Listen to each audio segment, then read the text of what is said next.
Beautiful morning, great afternoon, and fulfilling evening, depending when you are watching and where you are watching from. I remain Olasunkanmi Opeifa, and I'm glad to come here again this moment, bringing you Teachers Daily Devotion. As you have said, this is more than teachers, also it includes all professionals, but we are dedicating this to teachers. And from the demands I'm even getting on in my inbox, I think we may need to change the name to Professional Daily Devotion because I think I'm getting more calls and more response and feedback from other professionals even than teachers. And I believe teachers are not missing out on this.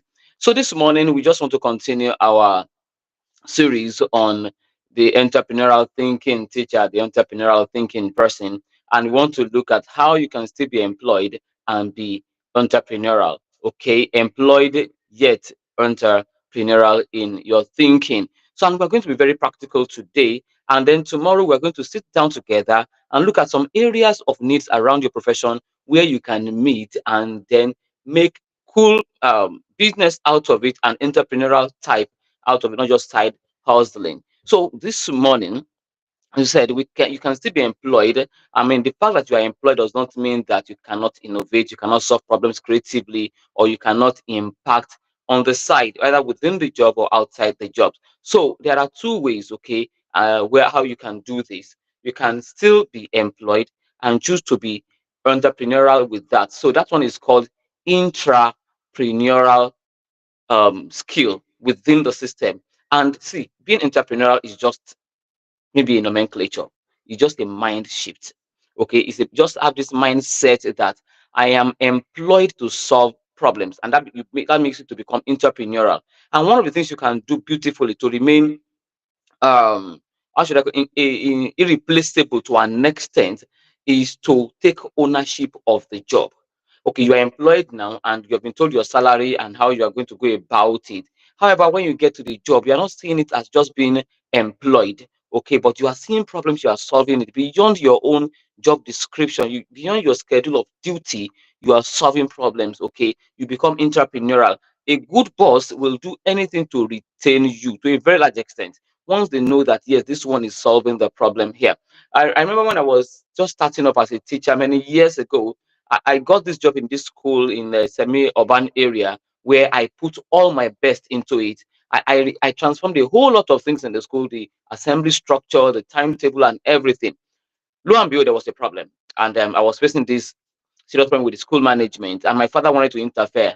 But before he did that, he had to call two of my colleagues, and one of them said, "See, Sukomi has no blame in this. He took the job like his father's job." And that made my father very happy, okay, because he actually encouraged me to go into teaching much more when I even showed my interest. So he was happy to hear that. And can that be said about you that you have taken the job like your own? See, I tell my people, those who work for me, that it's not the salary I give you that is your gain, but it is the vision that you are catching in this process, in this job we are doing together. The same thing to you too as an entrepreneur. It is you being in the business and getting huge experience that others do not have. It's the vision you catch that will create your own. I have a fantastic story of one of my PAs many years ago that worked with me, and she's doing fantastically well now around the world. And one day she called me and she was telling me that thank you, because all the skills you built around your work and you built in us is what I am using currently now to solve problems, creating system for big organizations. So that makes you entrepreneurial, okay, within the system, and you are also growing too, such that by the time you are leaving or you are starting your own, you are just up there. The second part of this is you having a form of side hustle. They call it side hustle, but I don't like that name. Okay, form of side hustle that you are building, and then you can still be employed and then have your own thing that is not interfering. You create time for that. So there are two of that. You can either be an entrepreneur, your own business, or a socialpreneur. When you're an entrepreneur, that means you find a business venture, a form of problems you are solving outside your employed work, and you are solving it greatly. Tomorrow, we are going to look at some of the things you can do, especially as teachers. Some of the problems you can solve, you look into it practically. You will give examples, and you can even take cues from that too.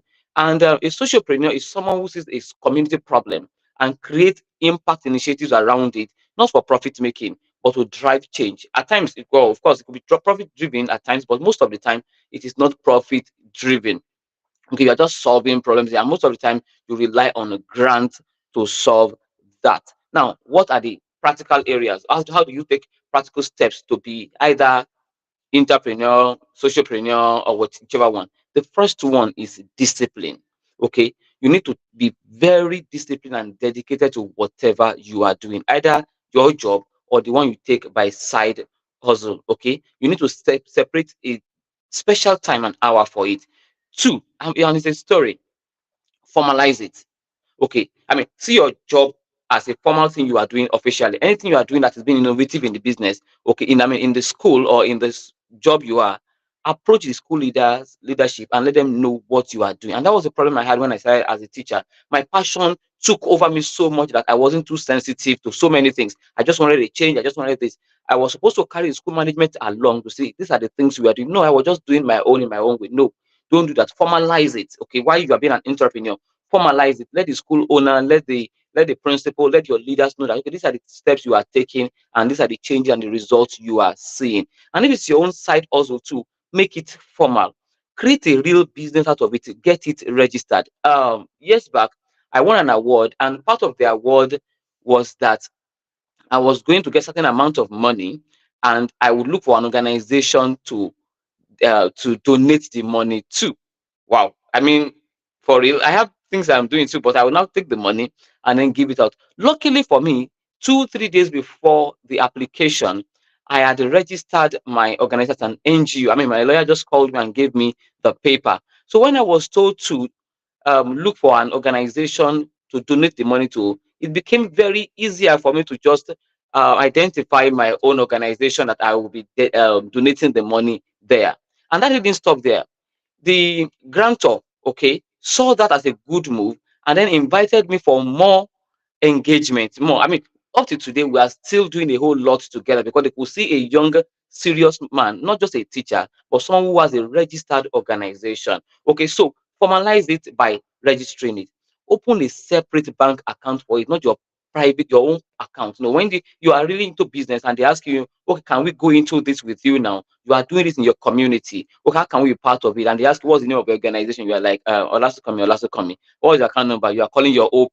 No, no, no, you are not serious yet. So even if it's OP, but you are opened one in the name of that organization, don't forget, formalize it. Okay, get it registered, open a bank account there, and then, if possible, set a workspace for yourself.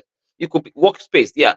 It could be your office, it could be your home. I mean, I'm inside my house now, somewhere in my corner, doing my own. This is my space. I mean, we call it office, we call it studio, we call it anything. Okay, have a space for yourself. You have an address for your organization, for your company. I mean, just formalize something around it.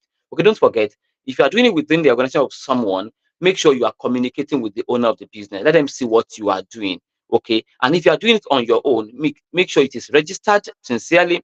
I mean, I got a call a few days ago now. After so much talk, the only question that gave me what I was looking for was, do you have a registered organization?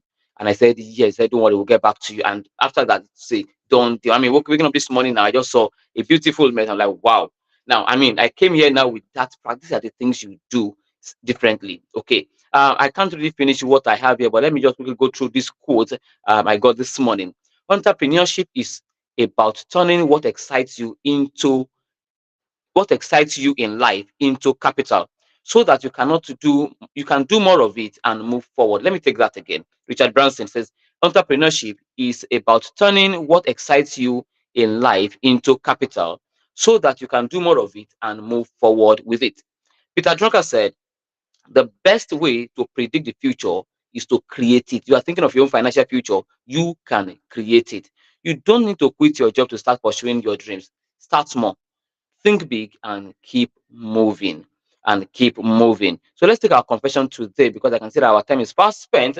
So say this after me. Don't forget, tomorrow we are going to be taking practical steps. We are going to be looking at some of those businesses one by one that you can do. Now let's do this now. I am not limited by my job title. I mean, you want to say this and say it consciously. I am not limited by my job title. I am an innovator, whether within my organization or through my ventures. I create value and I impact wherever I am. You can pause this and play it again and keep on doing this. Keep on impacting, keep on thinking, keep on growing. I believe in no time you are going to get there and share beautiful testimonies of how you are not just an employed person, but you are entrepreneurial in your thinking. See, we see tomorrow where we are going to be looking at practical things we are going to do together. Remain blessed and thank you for being a teacher. You are highly